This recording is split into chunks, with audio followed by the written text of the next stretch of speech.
Assalamu alaikum students. I hope you all are doing well. Today we will do the sixth chapter of history. So please take out your books. So we will start with the introduction of this chapter. बहुत सारे towns developed हुए medieval period में India के अलग अलग हिस्सों में। इन towns के अलग अलग इंपॉर्टेंट फंक्शन थे। कुछ कैपिटल टाउन्स थे, कुछ एडमिनिस्ट्रेटिव सेंटर्स थे, कुछ टेम्पल टाउन्स थे, कुछ पिलग्रिमेज सेंटर्स थे, कुछ कमर्शियल टाउन्स और कुछ पोर्ट टाउन्स थे। कुछ टाउन्स को कंबाइन करके हम उनके बहुत सारे फीचर्स निकाल सकते हैं। कुछ टाउन्स कंबाइन होकर उनके एक ही फीचर होते थे। जैसे अजमेर, वो एक रिलीजियस टाउन भी है, साथ साथ एक एडमिनिस्ट्रेटिव सेंटर भी था। जो दिल्ली की सिटी है वो एक मेन एडमिनिस्ट्रेटिव सेंटर था मिडिवल पीरियड में, क्योंकि वो उस वक्त एक कैपिटल सिटी थी बहुत सारे भारतीय राजाओं की ब्रिटिश रूल के दौरान भी। नेक्स्ट इस topic is capital towns and administrative town. वो टाउन जहाँ पे मिडिवल रूलर अपना कोर्ट रखते थे और जहाँ पे उनको डेवलप कर देते थे टाउन में, और वो उनका मेन सेंटर बन जाता था जहाँ पे उनका सारा काम चलता था। इनको कैपिटल टाउन या एडमिनिस्ट्रेटिव सेंटर कहते हैं। दिल्ली, आगरा, लाहौर, तंजावुर, हम्पी, ये कुछ इंपॉर्टेंट कैपिटल टाउन है। बहुत सारे रूलर्स ने अपने नए नए कैपिटल टाउन बनाए, जैसे फतेहपुर सीकरी को अकबर ने बनाया था। Next is cities. सिटीज जैसे शहर जैसे लाहौर, दिल्ली, आगरा, अहमदाबाद, इलाहाबाद, ये बहुत सादा समृद्ध शहर थे। इनके पास अपना एक स्ट्रॉन्ग इस्लामिक कैरेक्टर था और इनकी जो प्रेजेंस थी उसमें महल, फोर्ट, मॉस्क्यूज, अलग अलग मकबरे, मदरसे, बाजार, सराय, ये सब था। इनकी जो हायरार्की थी टाउन्स की साइज में, वो स्मॉलेस्ट टाउन्स को कस्बे कहा जाते थे, जो बेसिकली गांव में होती थी विद अ मार्केट। उस मार्केट को मंडी कहा जाता था। और जो बड़े बड़े टाउन होते थे जहाँ पे हेडक्वार्टर होता था डिस्ट्रिक्ट का, उन्हें परगानास कहा जाता था। और उसके बाद आते थे इंपीरियल टाउन, हमारे आगरा, दिल्ली और लाहौर जैसे। हमारे कुछ स्मॉल टाउन्स भी थे। स्मॉल टाउन्स हमारे बेसिकली बड़े बड़े गांव से आते थे। 8th सेंचुरी के ऑनवर्ड्स बहुत सारे स्मॉल टाउन्स इंडियन सबकॉन्टिनेंट में मिलते हैं।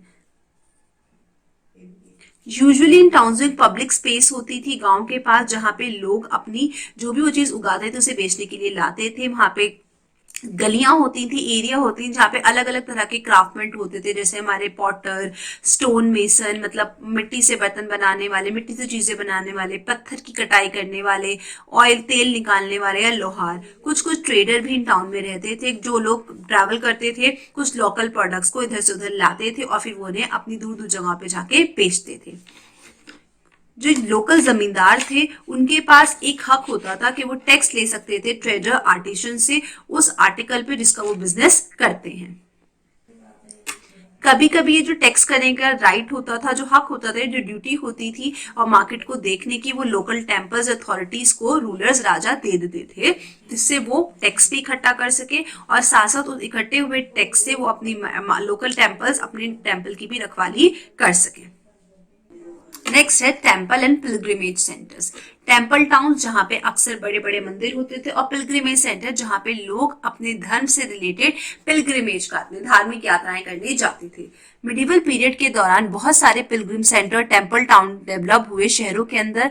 ये हुआ ट्रेड के और क्राफ्ट के इन जगहों पे फ्लरिश होने की वजह से, यहाँ पे बहुत ज्यादा पॉपुलेशन होने की वजह से। जो टेम्पल थे वो सेंटर थे इकोनॉमिक और सोसाइटी का। रूलर्स जो थे वो पैसे, जमीन देते थे या पैसे देते थे मंदिरों को, साथ साथ उन्हें दान मिलता था मंदिरों को उनके भक्तों के द्वारा, अमीर अमीर मर्चेंट व्यापारियों के द्वारा। इस मनी से मंदिर अपने सारे के सारे रीति रिवाज, सेरेमनीज, त्योहार, ये सब कुछ बनाते थे और अपना व्यापार वगैरह करते थे। इस वेल्थ से सपोर्ट और प्रोटेक्ट भी होते थे अलग अलग प्रोफेशन के लोग, जो पैसा मंदिरों में आता था, जैसे कि मंदिर में काम करने वाले पुजारी, आर्टिशन, वर्कर, ट्रेडर्स और बहुत सारे अलग अलग लोग। ये लोग जो थे ये इन एरियाज में सेटल हो जाते थे टेम्पल के पास, जिनको, और साथ साथ जो लोग पिलग्रिमेज करने, जो धार्मिक यात्रा करने आते थे, जो भक्त आते थे, ये उनकी केयर टेक भी करते थे, उनका ध्यान भी रखते थे, जिससे हमारे टेम्पल टाउन की ग्रोथ भी होती थी। तंजावुर, कांचीपुरम, मदुराई तमिलनाडु में, तिरुपति आंध्र प्रदेश में, सोमनाथ गुजरात में और विदिशा मध्य प्रदेश में, ये कुछ इंपॉर्टेंट मिडिवल टेम्पल टाउन्स हैं। जो पिलग्रिमेज सेंटर थे वो थे वाराणसी, बनारस, वृंदावन, मथुरा, इलाहाबाद, उत्तर प्रदेश। ये धीरे धीरे करके पिलग्रिमेज सेंटर्स में ये टाउन तब्दील हो गए। अजमेर जो है, जो राजस्थान में, वो एक ऐसा टाउन है जो रिलीजियस एडमिनिस्ट्रेटिव सेंटर दोनों था, क्योंकि यहाँ पे एक बहुत इंपॉर्टेंट पिलग्रिमेज सेंटर है। यहाँ पे क्योंकि दरगाह है यहाँ पे एक बहुत फेमस सूफी ख्वाजा नुरुद्दीन चिश्ती की, जो यहाँ पर है। पुष्कर लेक भी अजमेर के पास है, जिसको देखने के लिए भी बहुत सारे पिलग्रिम्स आते हैं। Next topic is port town.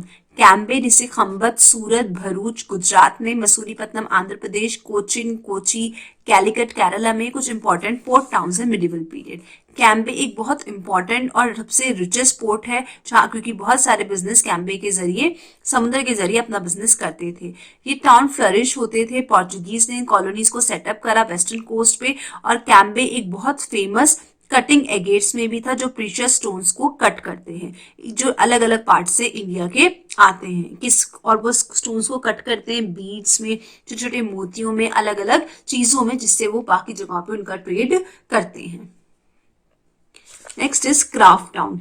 कुछ टाउन स्पेशलिस्ट थे अलग अलग क्राफ्ट में। इनकी ये क्राफ्ट बहुत ज्यादा अपनी मैन्युफैक्चरिंग टेक्निक, स्किल और लोकल कम्युनिटी की वजह से फेमस होने लगे। जैसे बिदर कर्नाटका में एक बहुत फेमस इनले वर्क है, जो कॉपर और सिल्वर के ऊपर किया जाता है, जिसे बिदरी कहा जाता है, जैसे आपको इस फिगर में दिख रहा है।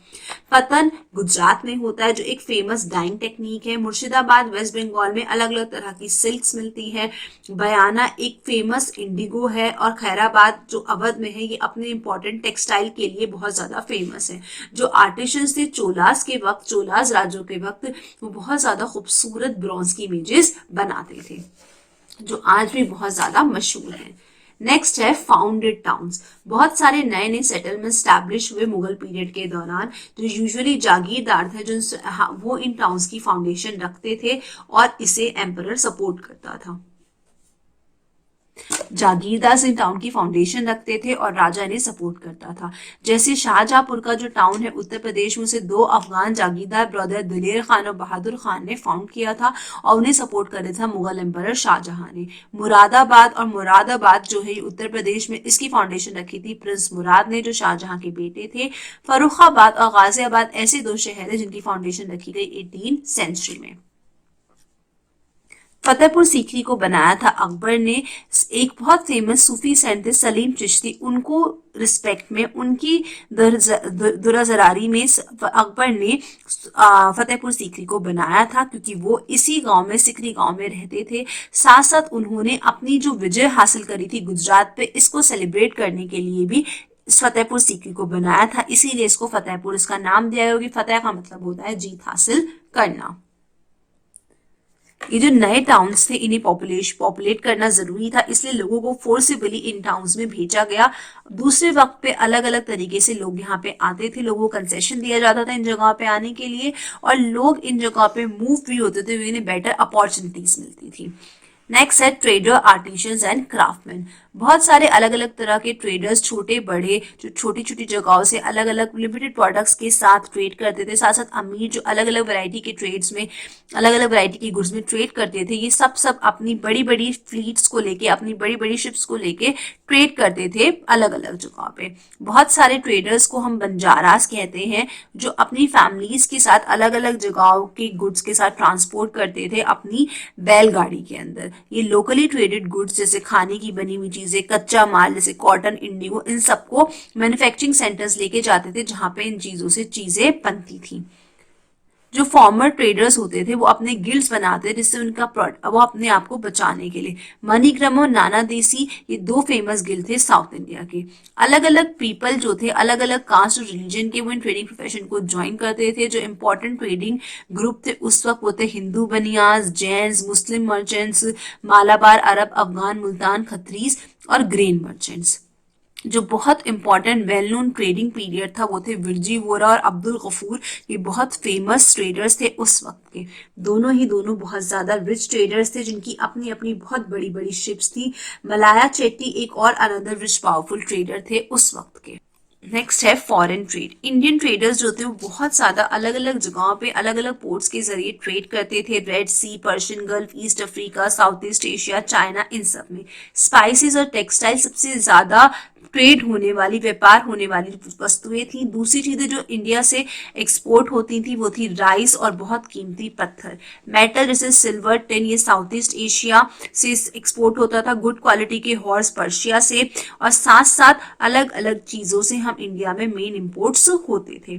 जो टाउन थे वेस्ट कोस्ट पे वो होम थे अरब, चाइनीज, जूश और सीरियन क्रिश्चियन ट्रेडर्स का, क्योंकि वो इंडिया में आते थे वेस्ट कोस्ट के जरिए। जो इंडियन स्पाइसेस और टेक्सटाइल थे वो रेड सी पोर्ट्स में बेचे जाते थे इटालियन ट्रेडर्स के दौरान यूरोपियन मार्केट्स में, जिससे उन्हें बहुत ज्यादा प्रॉफिट होता था। ये एक लॉन्ग डिस्टेंस ट्रेड था जो वहां पर होता था। जो बिल ऑफ एक्सचेंज होता था, जो पैसे एक्सचेंज होता था, उसे हुंडीज कहा जाता था, जो बहुत ज्यादा इंपॉर्टेंट था लॉन्ग डिस्टेंस ट्रेडिंग में। हुंडिंग एक नोट होता था रिकॉर्डिंग डिपॉजिट का, जो इंसान बनाता था। जो डिपॉजिट अमाउंट होती थी वो क्लेम की जाती थी दूसरे पर्सन से जो हुंडी को लेकर आता था। डेस्टिनेशन पहुंचने के बाद वो ट्रेडर या मर्चेंट को वो हुंडी दिखाते थे कि उन्होंने मनी को रिसीव कर लिया है। नेक्स्ट है आर्टिशियंस और क्राफ्ट्समैन।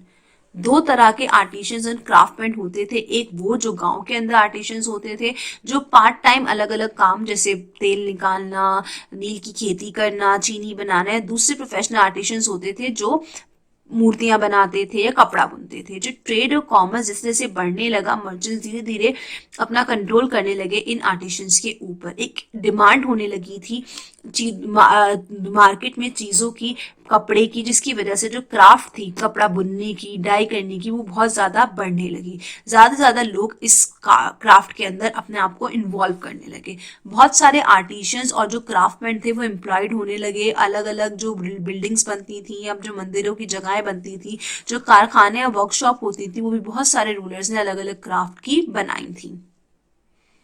और कुछ ऐसे क्राफ्टमैन होते थे जो चीजें सिर्फ और सिर्फ राजा के परिवार के लिए, शाही परिवार के लिए ही बनाते थे।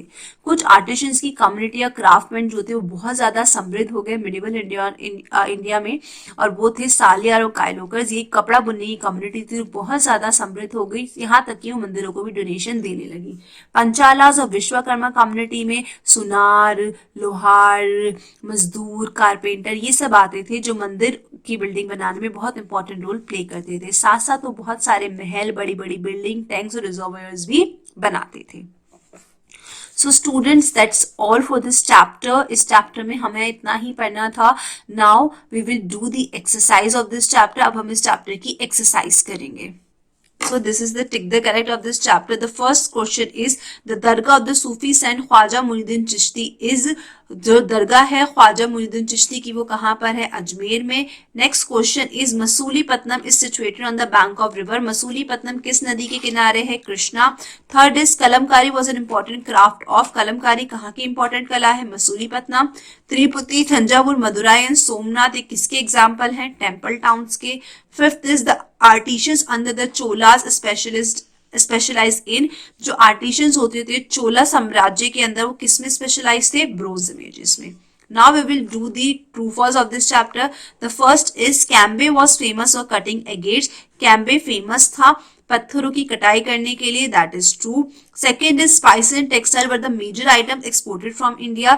मसाले और कपड़ा ये मेजर आइटम्स जो इंडिया से बाहर बेचे जाते थे, that is also true. Next is the town of Bidar is in Kerala. Bidar का टाउन केरला में है, false. Third is in the battle of Talikota Vijayanagar emerge victorious. Talikota की लड़ाई में विजयनगर जीता था, false. Fifth is the Banjaras were traders of only food products. के बंजारा सिर्फ और सिर्फ खाने की चीजों का व्यापार करते थे, that is also false. Now we will do the Flinda blanks. The first is the Salyar or Kaikolars were an important prosperous weaving community who made donation to temple. एक ऐसी कपड़ा बुनने वाला समाज जो मंदिरों में दान देता था, वो कौन थे? सालियार और कायलोकर्स. Second is the Vijayanagar Empire reached its zenith during the reign of Vijayanagar Empire. किस राजा के दौरान अपनी तरक्की की ऊंचाइयों को छुआ था? Krishnadeva Raya. Third is the Surat textiles of famous for there. Surat में कपड़ा किस चीज के लिए फेमस था? अपने जरी वर्क के लिए. Fourth is Cambay and Surat were famous port towns in. Cambay और सूरत फेमस पोर्ट है, बंदरगाह है, कहाँ पर? गुजरात में. Fifth is Masulipatnam situated on the bank of the river. Masulipatnam किस नदी के किनारे है?